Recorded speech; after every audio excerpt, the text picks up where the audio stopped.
Nous connaissons tous les pellicules. Il s'agit d'une peau sèche blanche ou jaune qui se détache de votre cuir chevelu. Cette affection peut être plutôt embarrassante, surtout lorsqu'elle touche une zone visible ou laisse des squames visibles sur vos vêtements sombres. Elle peut également être inconfortable et provoquer des démangeaisons. La bonne nouvelle est qu'il existe des stratégies de soutien naturelles contre les pellicules qui peuvent améliorer votre santé. Dans cette vidéo, vous apprendrez ce que sont les pellicules et en quoi elles sont différentes d'une simple peau sèche. Nous passerons en revue les signes et les symptômes des pellicules. Vous découvrirez les différents types de pellicules. J'expliquerai les facteurs de risque des pellicules. Vous découvrirez les options de traitement conventionnel des pellicules. Je discuterai des causes profondes communes qui peuvent augmenter les risques et les symptômes des pellicules. Enfin, je vous proposerai quelques stratégies de soutien naturel contre les pellicules. Qu'est-ce que les pellicules? Les pellicules sont une affection courante qui touche le cuir chevelu. Elles se caractérisent par de petits morceaux de peau sèche qui se détachent de votre cuir chevelu. Elles donnent un aspect de poudre blanche et peuvent être plus visibles si vous avez les cheveux foncés ou si vous portez des couleurs sombres et que les pellicules atterrissent sur vos épaules. Les pellicules peuvent toucher n'importe qui, à n'importe quel âge. Toutefois, certains facteurs peuvent augmenter votre risque.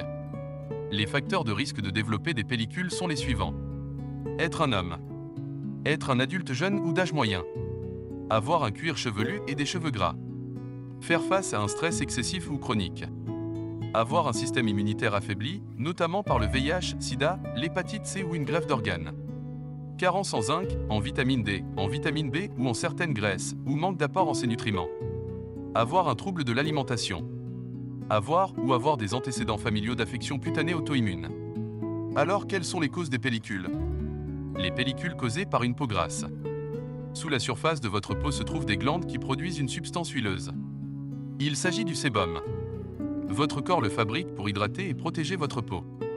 Cependant, si votre cuir chevelu produit trop de sébum et que vos cheveux deviennent gras, cela peut entraîner l'apparition de pellicules. Le surplus de sébum sur votre cuir chevelu peut s'accumuler et s'agglutiner, créant ainsi des pellicules grasses et plus grosses qui ont généralement un aspect jaunâtre plutôt que blanc.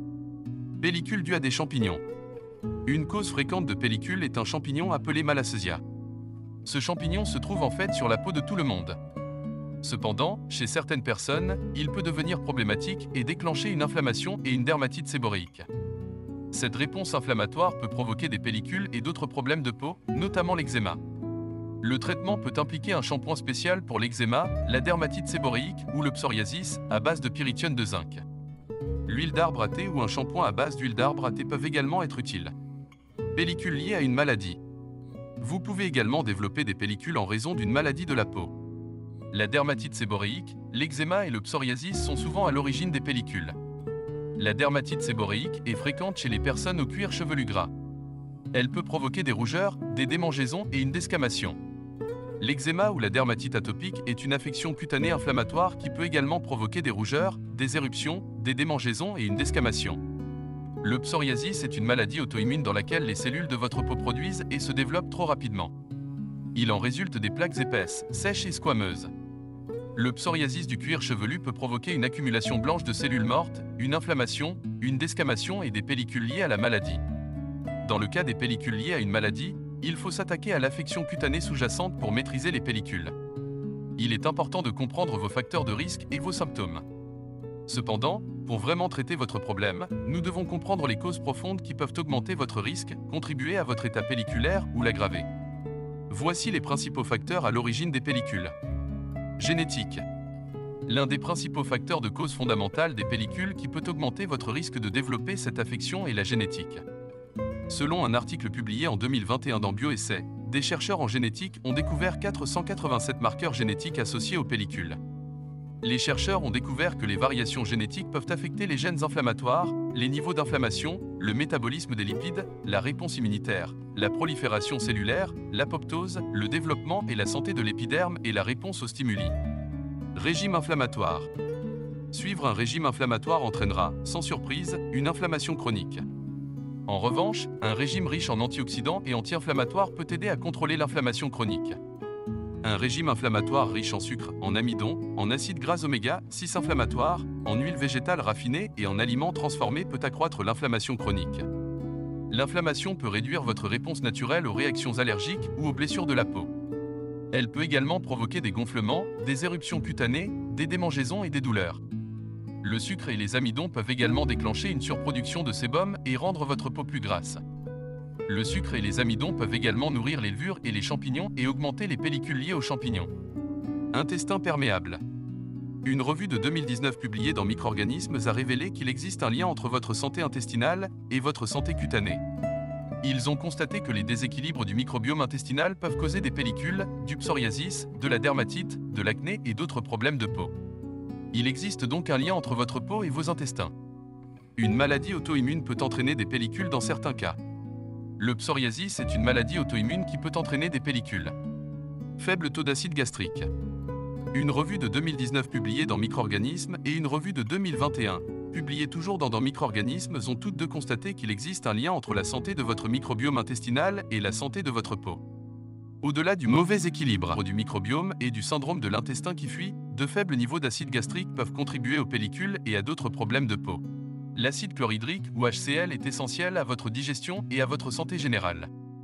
Les infections bactériennes, les inflammations, les médicaments qui bloquent l'acide et d'autres déséquilibres de santé peuvent provoquer de faibles niveaux d'acide gastrique. Ces faibles niveaux d'acide gastrique peuvent provoquer une inflammation de la peau et des problèmes de peau connexes, tels que le psoriasis, l'eczéma, l'acné et les pellicules. Carence en vitamine D. La vitamine D est une vitamine vitale. Elle est essentielle pour votre santé immunitaire, osseuse, musculaire, cutanée et cérébrale. Votre corps fabrique de la vitamine D lorsque les rayons UV du soleil pénètrent votre peau. Cependant, en raison de notre mode de vie en intérieur et du temps sombre et froid, il est difficile, voire impossible, de satisfaire besoin en vitamine D. Certains aliments, tels que le jaune d'œuf, le foie de bœuf et le poisson, contiennent de la vitamine D, mais ce n'est toujours pas suffisant pour couvrir vos besoins. Les carences en vitamine D sont incroyablement courantes, surtout si vous ne prenez pas de suppléments. Une carence en vitamine D peut entraîner un certain nombre de problèmes de santé, notamment des problèmes de peau. D'ailleurs, la vitamine D a un rôle anti-inflammatoire. Carence en zinc. Le zinc est un minéral incroyablement important pour votre fonction immunitaire, votre métabolisme et d'autres domaines de votre santé. Il est également important pour la santé de votre peau. Malheureusement, les carences en zinc sont assez courantes et peuvent entraîner une série de problèmes de santé, notamment des problèmes de peau et des pellicules. Les chercheurs ont constaté que le zinc peut être une option de traitement bénéfique. Une étude cas témoin de 2019 publiée dans le Turkish Journal of Medical Science a également révélé que la carence en zinc est fréquente chez les personnes atteintes de dermatite séborréique, une cause courante de pellicules. Option de traitement conventionnel. Les pellicules sont souvent une affection chronique, mais elles peuvent être traitées. Les options de traitement conventionnel peuvent inclure un shampoing doux en vente libre, qui peut aider à réduire la peau grasse et l'accumulation de cellules cutanées, ou un shampoing antipelliculaire spécialement conçu pour les pellicules. Les ingrédients actifs du shampoing antipelliculaire peuvent comprendre la pyrithione de zinc, antifongique et antibactérien, le sulfure de sélénium, antifongique, des ingrédients à base de goudron, antifongique et antibiotique, le kétoconazole, antifongique, ou l'acide salicylique, pour éliminer les squames. Lorsque le shampoing antipelliculaire en vente libre ne réduit pas les pellicules après plusieurs semaines ou un mois d'utilisation, votre dermatologue peut recommander un shampoing antifongique sur ordonnance, une lotion corticostéroïde ou des inhibiteurs de la calcineurin pour supprimer la réponse immunitaire. Pour réduire et soulager vos symptômes, votre dermatologue peut également vous proposer des recommandations non médicamenteuses, notamment un shampoing ou des produits topiques à base d'huile d'arbre à thé, l'augmentation des acides gras oméga 3 et d'autres graisses saines dans votre alimentation pour aider à réguler la production d'huile de votre cuir chevelu, la réduction de l'utilisation de produits capillaires déclencheurs et l'exposition au soleil pour diminuer la production de levure de la peau de votre cuir chevelu. Stratégie de soutien naturel. Si vous voulez traiter efficacement les pellicules, vous devez vous attaquer aux causes profondes de votre état. Les stratégies conventionnelles de traitement des pellicules ne s'attaquent souvent qu'aux symptômes. Elles peuvent également s'accompagner de risques et d'effets secondaires qui ne sont pas forcément les meilleurs pour votre santé globale. Heureusement, vous pouvez vous attaquer naturellement aux causes profondes des pellicules et réduire efficacement vos symptômes sans risque ni effets secondaires. Voici les stratégies de soutien naturel que je recommande pour les pellicules. Plan nutritionnel anti-inflammatoire. Supprimez les aliments inflammatoires, notamment le sucre raffiné, les féculents, le gluten, les huiles raffinées, les aliments frits, les additifs, les ingrédients artificiels, les produits laitiers conventionnels, la malbouffe et les aliments hautement transformés. Diminuez l'exposition aux pesticides, herbicides, hormones et autres toxines en choisissant des aliments biologiques chaque fois que possible. Optez plutôt pour un plan nutritionnel riche en aliments anti-inflammatoires, notamment les légumes verts, les légumes, les germes, les herbes, les épices, les fruits à faible indice glycémique, les aliments fermentés, les champignons, le bœuf nourri à l'herbe, la volaille et le beurre élevé au pâturage, les poissons et fruits de mer sauvages et le gibier sauvage. Mangez beaucoup de graisses saines, comme les avocats, l'huile de noix de coco, ou le beurre d'herbe, les olives et l'huile d'olive extra vierge pour soutenir la régulation de la production d'huile. Mangez beaucoup d'aliments riches en acides gras oméga 3 anti-inflammatoires, notamment du poisson pêché dans la nature, des graines de lin, des graines de chia et des graines de chanvre. Ajoutez à votre alimentation des herbes et des aliments médicinaux anti-inflammatoires, comme le gingembre, le curcuma, la cannelle, le piment, le poivre de Cayenne et le poivre noir, le romarin, les clous de girofle et le miel brut. Consommez beaucoup d'aliments riches en antioxydants, comme les myrtilles, les fraises, les framboises, les mûres, le chou frisé, les artichauts, le cacao brut, la coriandre, les noix de pécan et les noix. Vous pouvez en savoir plus sur un régime anti-inflammatoire pour favoriser la santé de votre peau ici. Supprimez les sensibilités alimentaires. Les sensibilités alimentaires peuvent entraîner des pellicules et d'autres problèmes de peau. Il est essentiel d'éliminer les sensibilités alimentaires. Tout d'abord, vous devez identifier vos sensibilités alimentaires. Les sensibilités alimentaires courantes sont le sucre, le gluten, le blé, les œufs, les produits laitiers, les légumineuses, le soja et les crustacés. Cependant, vous pouvez avoir d'autres sensibilités alimentaires moins courantes. Il existe différents tests sanguins permettant de vérifier les sensibilités alimentaires. Mais ce n'est pas suffisant. Ces tests ne recherchent que certaines sensibilités courantes, et les faux résultats ne sont pas rares. Les tests sanguins peuvent constituer une excellente première étape, mais vous devrez peut-être creuser davantage pour identifier vos propres sensibilités. Je vous recommande d'abord d'identifier vos sensibilités alimentaires personnelles en combinant des tests sanguins, des tests de pouls, des tests musculaires et un régime d'élimination. Une fois que vous avez identifié vos déclencheurs, supprimez-les de votre alimentation. Le sucre raffiné, les huiles raffinées et le gluten étant hautement inflammatoires, je recommande de les éliminer, quels que soient les résultats de votre analyse de sensibilité alimentaire. Comme les sensibilités alimentaires peuvent changer avec le temps, je recommande de faire des tests chaque année ou si vous remarquez de nouveaux symptômes. Améliorer les niveaux d'acide de l'estomac. Selon une revue de 2018 publiée dans Frontiers in Microbiologie, de faibles niveaux d'acide gastrique peuvent provoquer une inflammation de la peau et des problèmes cutanés connexes. Cela peut notamment provoquer des pellicules. L'amélioration de vos niveaux d'acide gastrique peut vous aider. Commencez par suivre un régime anti-inflammatoire et respectueux des intestins, comme je l'ai indiqué précédemment. Je vous recommande de toujours commencer vos repas par des protéines.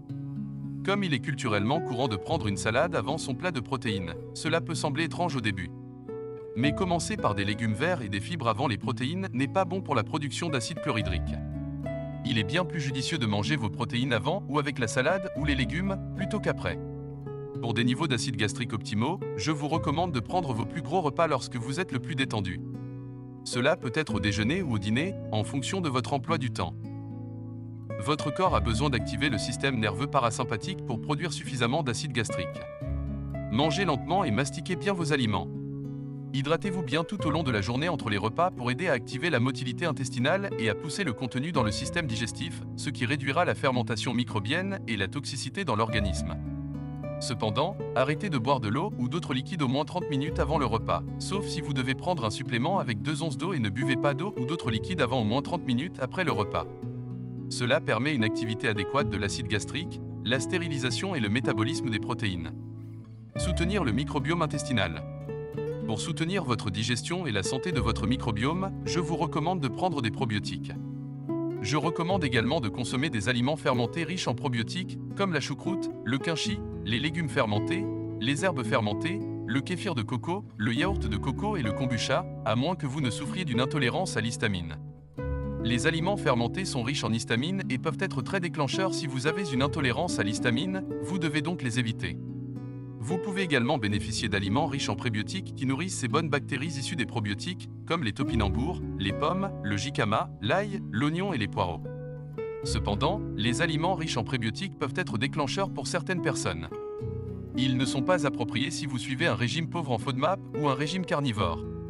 Si vous suivez ces régimes ou si vous rencontrez des problèmes digestifs, un inconfort ou d'autres symptômes, réduisez ou supprimez les aliments prébiotiques. En plus de soutenir votre microbiome intestinal, vous pouvez favoriser votre santé intestinale de quelques autres façons. Si vous souffrez de constipation ou de mouvements intestinaux irréguliers, je vous recommande de prendre un Intestinal Mover, un produit à base de plantes qui favorise l'élimination. Pour favoriser votre digestion, je vous recommande de prendre des enzymes digestives, comme protéoenzymes, avant les repas. Je vous recommande également d'essayer GuRepère pour favoriser la digestion et la santé intestinale. Pour favoriser la détoxification, vous pouvez essayer le charbon de noix de coco activé et les charbons bioactifs pour éliminer les toxines de votre intestin. Les pellicules sont une affection cutanée qui provoque la desquamation de la peau sèche blanche ou jaune du cuir chevelu. Il s'agit d'une affection plutôt inconfortable caractérisée par des démangeaisons. La bonne nouvelle est que vous n'avez plus à faire face à l'inconfort et à l'embarras des pellicules. Je vous recommande de suivre les stratégies évoquées dans cette vidéo.